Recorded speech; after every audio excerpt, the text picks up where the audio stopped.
Hey, I'm Josh Spiegel, host of the podcast Lunatic in the Newsroom. If you enjoy journalism that drifts into mild panic, wild overthinking, and a guaranteed nervous breakdown, Lunatic in the Newsroom is for you. It's news like you've never heard before. The only newsroom with a panic button. You'll laugh, you'll cry, and gasp in horror as the show spirals completely out of control. It's not just news, it's emotionally unstable. Lunatic in the Newsroom. Listen today.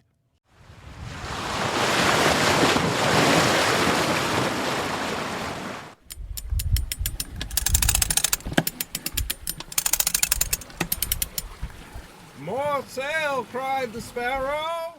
You're listening to the Sailing into Oblivion podcast, where we sit down with everyday people who do extraordinary things. I'm your host, Jerome Rand. Hey, everybody. Welcome to the show. Just your old pal, J-Rome here today. Solo show. It's been quite some time since I did one of these. It's been a lot of fun chatting with everybody, that's for sure. But we're still having issues, unfortunately, with the interface between computer, microphone, Zoom recorder. I still don't know exactly what is what, but hey, we got to forge forth anyway.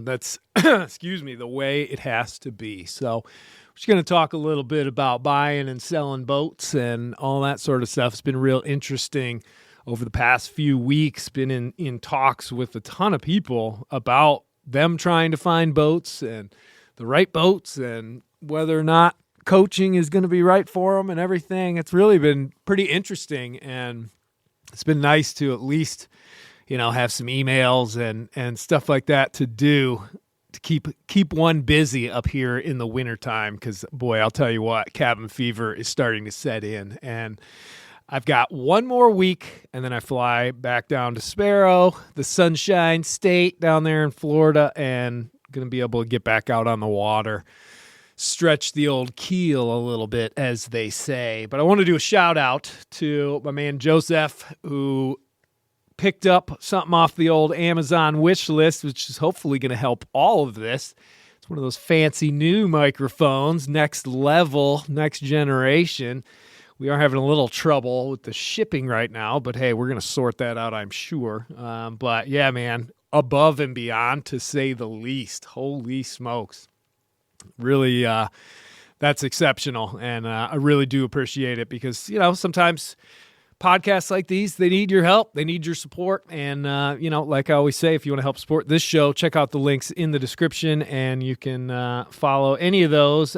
Ton of different ways to help support, whether it's becoming part of the Patreon family, the one-time donations, or if you want to buy some of the merch, the books, all that sort of stuff. It all helps in one form or another and is very, very much appreciated by yours truly. So thank you. And if you would just want to reach out to the show or inquire about speaking and all that sort of stuff, just go ahead and sailingintooblivion.com. Done. All right. That's the plug. So, yeah, it's been interesting. Boats. It's like, we've had a few discussions over the last, year, I guess, about boats and the boat market and how it's really a buyer's market and all that sort of stuff, and how there's just so many boats out there. And, the common thinking is that so many people bought boats back during the pandemic, and then all of a sudden, couple years later, kind of had their fun or just didn't really enjoy it as much as they thought, or just were ready to move on. And so all of a sudden we've got a huge amount of sailboats out there available with prices dropping, all that sort of stuff. It's pretty crazy.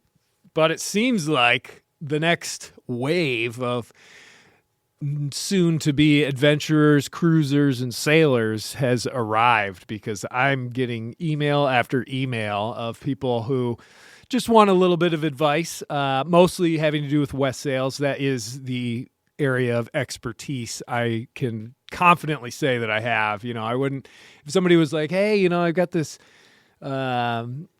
Valiant 40 that I'm looking at, or I got this Tiana. I mean, I know boats like those for sure, and they are of the same ilk as a West Sail. But I mean, when we talk about the real ins and outs, having a very intimate relationship, if you will, with the West Sail 32. That's definitely my bag. That is in my wheelhouse for sure. And yeah, it's been a lot of fun. It's cool to see people, one, going after their dreams, and just being like, you know what, it's time. We got to do this now. And then kind of help guide a little bit as far as how you go about, making sure you don't get basically totally taken by the person who's selling the boat, and also, obviously not buying a boat that turns out to be an absolute nightmare situation where, it not only drains your time, but it drains your money and just turns into just not a fun experience at all. I mean, that's what we're trying to kind of figure out. But it is interesting, you look out there and there's a bunch of West Sails that are out there right now for sale. And these other ones just kind of keep popping up. It's always kind of the norm to go and check out like Yacht World and Boat Trader.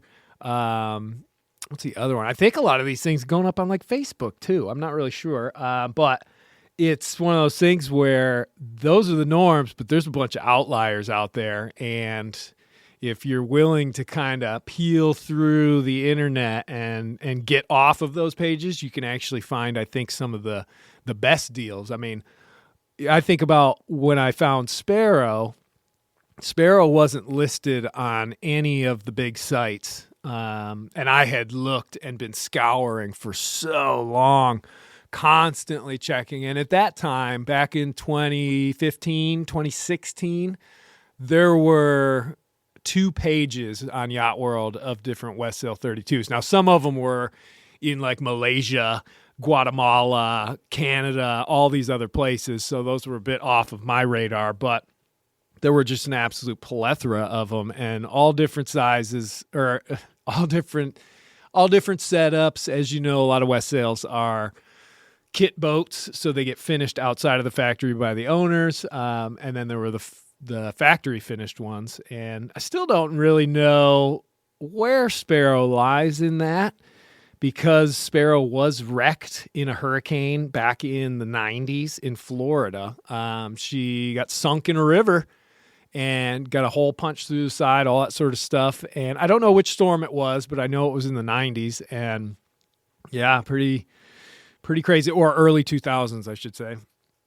And yeah, talk about a second life for a boat, huh? Pretty crazy. I think in the early days, she actually sailed mostly in the South Pacific, Fiji, Tahiti, all that sort of stuff for many, many years, and then was brought back to the U.S. by the first owners of the boat. So I'm technically the third owner of the Mighty Sparrow, and yeah, it's going to be nice to get back down on her. Oh, geez Louise, I can't wait just to feel a little bit of warmth and some sun. Feel like Gollum up here, like, oh, man. But, yeah, so I don't know. Like I said, it's been really interesting. It's been fun trying to help people get to the point where they find the boat, they go through the proper steps, i.e. the survey. They ask the right questions. They make the right sort of offers as well. I think my goal would be to make sure that people just get a fair deal on both sides. And, obviously it's great if you can find some boat that somebody's just almost trying to give away for a song and hook people up with that. That's wonderful. But if it's, if it works out for both the buyer and the seller, that makes me pretty stoked. Not that I am brokering any of these deals by any means. Do not think that. I wouldn't have the first clue as far as all the paperwork and stuff that goes into that. All I can do is offer guidance. And a lot of it really was just from my own lapse in judgment when I bought my boat, but also talking with and hearing so many tales from so many people about, nightmare scenarios. The term lipstick on a pig was definitely thrown out there quite a few times. And yeah, it's just a bummer. It's a bummer because you think about it. You're cashing in, you buy a boat, you got this big dream, and it can all, like I said, turn into a nightmare very, very quickly. And sometimes it just takes a little bit of guidance to prevent that from happening. And I would also say definitely some patience. It's really easy to jump the gun and feel like, oh, that boat's going to get sold or this or that. And I know that gets thrown out there a lot by people who are selling boats. They like to always talk about how many other people are interested in it. And I would say sometimes just don't be pressured into it. You want to make sure, you make the right choice and you don't rush into anything. And I am a firm believer, call me a romantic, if you will, but I'm a firm believer that when you find the perfect boat, that boat speaks to you. I mean, I still remember pulling up into that guy's yard and seeing Sparrow on the hard for the first time. And I was like, oh, that's it. That is it. Now, at the time, wasn't named Mighty Sparrow, but that's okay. And there were still a lot of things that needed to be done and retrofitted and ripped off of the boat and replaced and all that sort of stuff. But, I knew that going into it. If you're setting up for a solo nonstop and that's the purpose, you're going to have to do some serious mods to make sure that that boat is safe and ready to handle the beastly Southern Ocean and all the miles and months and months and months of abuse that a sailboat takes when it has to make it all the way around the planet. But Sparrow did great. She's still doing great. Getting me through the gales, getting me through the calms. Can't complain at all. But yeah, I mean, it was like love at first sight when I saw her. And, if I can help people get to that place, ooh, baby, that makes me feel pretty darn good. So definitely been enjoying that stuff. And then, other than that, we've just been getting a lot of, I don't know. I think there's always a bit of a lull in like January, February, at least for me, where it just seems like nothing's really happening and you start questioning like, oh Lord, how are we going to make it through? And then, I don't know, the first time, by the time March hits, spring is kind of around the corner. I think it wakes everybody up. People start thinking about the summer plans and thinking about the summer sailing season. And so all of a sudden, little things keep popping up out of the woodwork. Interesting little things, too. Not that I can mention too much of them yet, but we're definitely going to be doing a whole bunch of speaking in the Cape Cod, New Bedford, Nantucket area this summer, starting in the middle of July, going all the way until about the middle of August, which is going to be pretty cool. I am very excited to return to the Cape for a whole bunch of speaking, and there will be quite a few of these that are open to the general public. And some of them we're doing for fundraisers. Some of them are just the traditional yacht clubs and stuff like that. And I'm really looking forward to it because we're going to be doing both presentations as well. For the places that I'm returning to that I already have presented, then we're going to do the disaster voyage of 2022, which is kind of neat because it's got a new ending. It took 2 years to get to that new ending, or 3 years, I should say. But yeah, it's kind of now it's almost a tale of redemption, if you will. It's pretty cool. I really enjoy putting in, I don't know, like a performance, I don't want anybody to think that it's just a slideshow presentation, boring sailing. Like, come on. I'm really trying to perform up there and make it as enthralling and enthusiastic as humanly possible. So looking forward to doing all those. And as soon as dates are concrete and, contracts are signed and all that sort of stuff, I will be promoting them as much as I possibly can. Because I know even though it's the summer and everybody wants to be out on the water, we usually do these things in the evening. So it's a great time to come back in, meet some other sailors, all the people, and get to listen to one heck of a show. That's for sure. Not trying to pat myself on the back too much, but I guess I kind of am. Jeez. So yeah, we're kind of coming out of it. It kind of feels like a little bit of like dazed and confused and whoa, okay, winter is almost, we're getting on the shoulder of winter now instead of right in the thick of it. And although the time up here has been good and productive and all that sort of stuff, it was hard with these microphone problems. I had a podcast with Oliver, Sailing with Phoenix, that we weren't able to use because the audio was so clipped up and terrible. And there is nothing more embarrassing for a podcast host than to have a show, record a show, have somebody spend their time and, give you all this information and have a great chat and then not be able to use it. And yeah, like I said, just some of the equipment is definitely getting a bit beat up over the years. I mean, remember all this stuff, it's not just on land. I'm taking this stuff out to sea, the computer, the recording stuff, and the microphones. And, if there's one thing that can be said is electronics in the ocean, boy, oh boy, they don't like each other. They don't last all that long. And the ocean, dear friends, the ocean always wins. Always.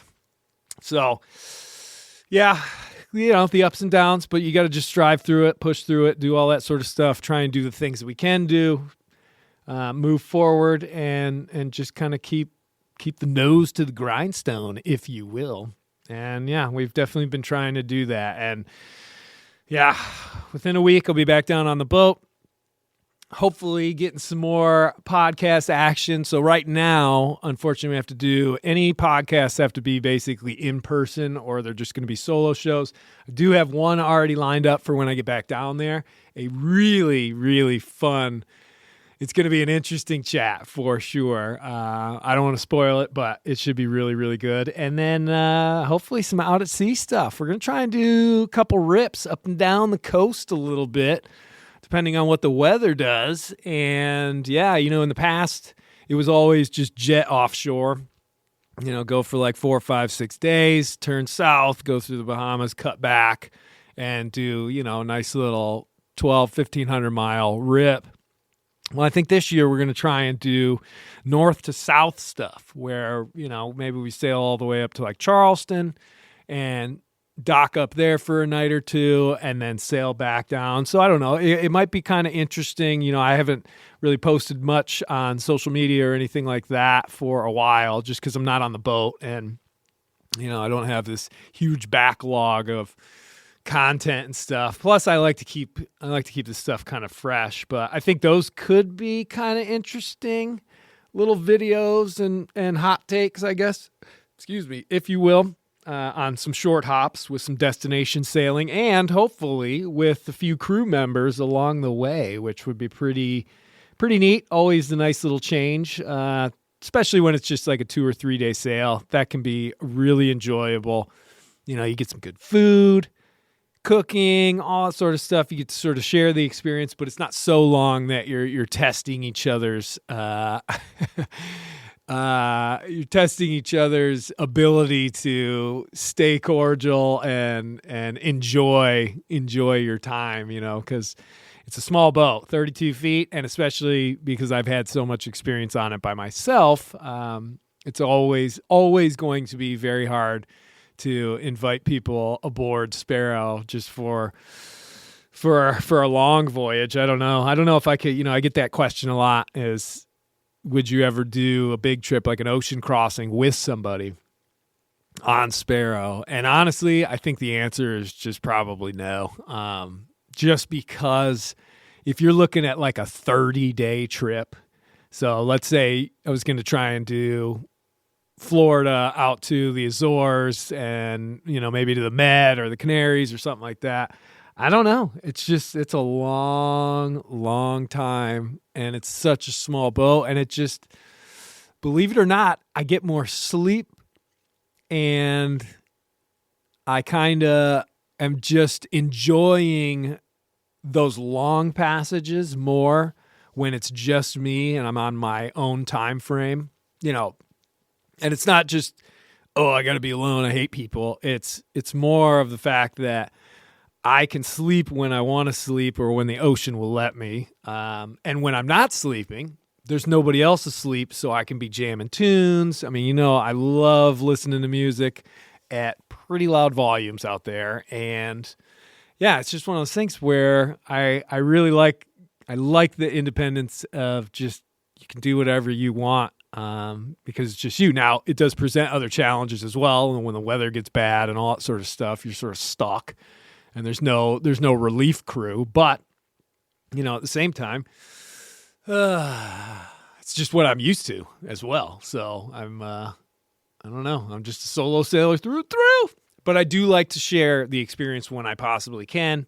And I think it looks like we might be able to get a couple of people on between March and April, and then taking the boat out of Florida by mid-April north to parts unknown. I got to make a few phone calls in the next day or two to see what sort of availability we have, because, you know, it's either going to be on the hard in a boatyard somewhere, or if we find a nice little dock spot somewhere, I can park it and then come back. Because it's basically it's one of the things that we've been doing now for many, many years, and it's the north-south. So take the boat all the way up to essentially Maine for the summer, and then bring or the tail end of summer in the hurricane season, and then bring the boat back down before the cold embrace of winter sets in. And I don't know, it's kind of fun. It's kind of a kick in the butt to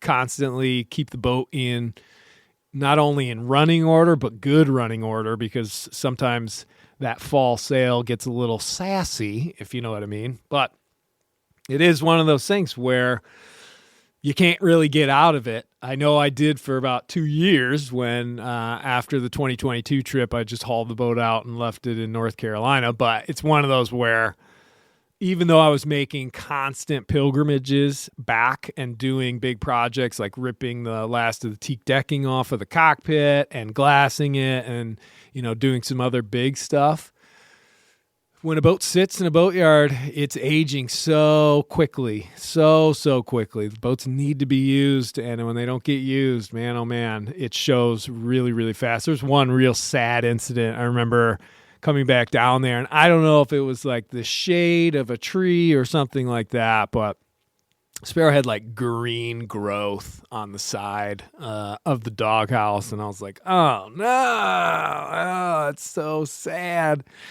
But can't get to the boat all the time, and you got to go and work and do all these other jobs and stuff. So just try and do the best you can, I guess, right? Not trying to pontificate too much on this Tuesday morning, but anyway.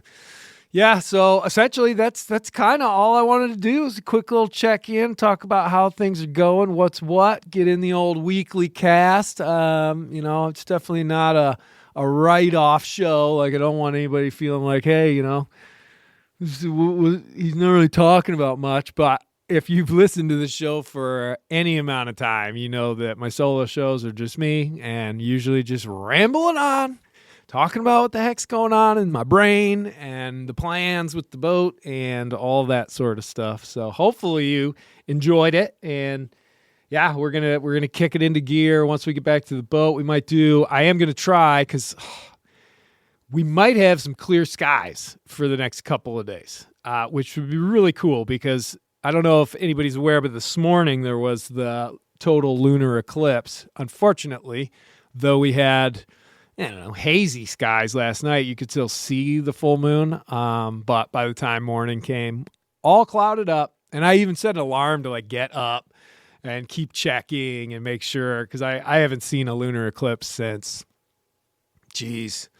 probably since Bitter End days, when we were doing one of the full moon sails, and then the eclipse happened and we no longer had the light of the moon to get back home. That was a bit of an oversight, that one. But anywho, I do hope if we get one of these evenings and we get some clear skies to do a little stargazing. I don't know how long of a show it would be, but I got to tell you, Northern Michigan has one thing in the wintertime. You get a clear sky and the stars are absolutely amazing. Absolutely amazing. We live actually pretty close, within probably about 30 miles of a dark, I think it's called like a dark area or a dark sky area. But essentially, there's not a huge amount of light pollution up here. And when it's crispy and it's cold out and it's clear, my goodness, it is absolutely amazing. And I think that would prompt me into a little outdoor podcast, looking around at the stars and maybe trying to relay a little bit of info about them, not only how to find them and what to look for, but maybe even a little bit of the mythology behind them. That's what old Jerome used to do back in the day. Take all those people out on the Corinthian, if anybody ever went down to the bitter end back then. Holy cow. Most people we ever took was 54 during a Christmas cruise. And I got my like laser pointer, and so you're pointing all these stars out. Man, it was super cool. Super cool. All right, well, I'm obviously just totally rambling on at this point. But again, thank you all so much for supporting the show. Thanks for listening. Thanks for the emails and comments and everything. Keep them coming. And we're just going to keep on plugging away. Enjoy the rest of the winter. Go throw a snowball or something if you've got snow around you, because guess what? Pretty soon, it's all going to be gone for another lovely summer. All right. Thanks for listening. Hi, this is Alex Kantrowitz. I'm the host of Big Technology Podcast, a longtime reporter and an on-air contributor to CNBC. And if you're like me, you're trying to figure out how artificial intelligence is changing the business world and our lives. So each week on Big Technology, I bring on key actors from companies building AI tech and outsiders trying to influence it, asking where this is all going. They come from places like NVIDIA, Microsoft, Amazon, and plenty more. So if you want to be smart with your wallet, your career choices, in meetings with your colleagues, and at dinner parties, listen to Big Technology Podcast wherever you get your podcasts. If you like the show, please take a moment to rate, review, and subscribe. It really does help the show to grow. Thank you for listening.